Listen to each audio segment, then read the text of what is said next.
Сүүлийн жилүүдэд зөвхөн идэлэг шонхор шувуу гэлтгүүгээр зэрлэг амьтдыг хууль бусаар агнах гэмт хэрэг гарах нь нэмэгдсэн. Тэгвэл Төв ба Зүүн Хойд Азийн зэрлэг амьтан хамгаалах олон улсын хурал манай улсад болж байна. Таны харж байгаа энэ цоохор ирвсний хөшөөг 100 гаруй хавхаар хийжээ.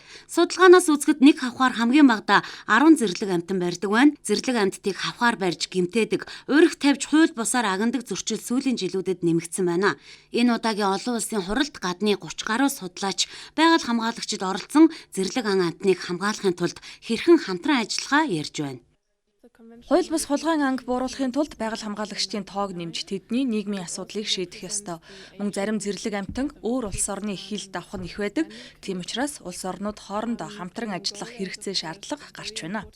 Зэрлэг амьтны хууль бус худалдаа, зэрлэг амьтны худалдаан дээр ирэхээр яг манай энэ бүс нутгийн хэмжээнд эсвэл манай одоо хилжиж байгаа орнуудтай бид нар тэгж хамтын ажиллагаа байдаг. Тэгэхээр бидний дунд энэ одоо миний яриад байгаа тэр механизм бол зэрлэг амьтны хууль бус худалдаа болон өвчлөлийн асуудлыг зохицуулах механизмыг бүрдүүлэх нэг алхам одоо энд өнөөдрийн 2 өдрийн хуралдаанаар гарч байна гэж ойлгож байна.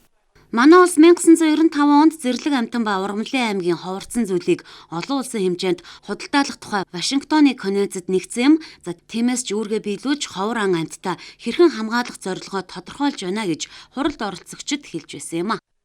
Тахь, хулан, хавтгай, хар сүлд, бүхэн, мазала гэсэн ийм 6 амт болчлоо тийм бүхэнтэй.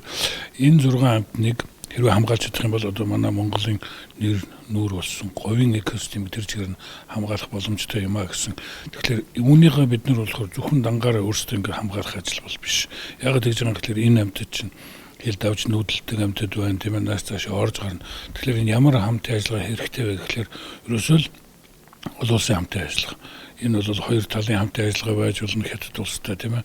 Дээрээс нь бүс нутгийн хэмжээнд жишээлбэл одоо Монгол улсын нэгдээ орсон нүүдлийн зүйлийг хамгаалах тухай конвенц гэж байдаг.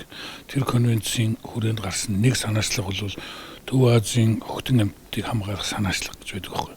Тэгэхээр яг энэтэй холбогдуулаад говийн гайхамшиг 6-гаа бид нэр санал болгож тавья гэж ингэж явж байгаа юм. Байгаль орчин аялал жуулчлалын яам 2009 онд чон агнах 56 зөвшөөрөл олгож байжээ. Гэтэл тэр жил 300 гаруй чон хууль бусаар агнасан гэмт хэрэг гарсан байна. Зөвхөн энэ тоо баримтаас харахад зэрлэг ан амьтдыг хамгаалах хараа хяналтыг өндөржүүлэх шаардлага байгаа нь харагдаж байгаа юм.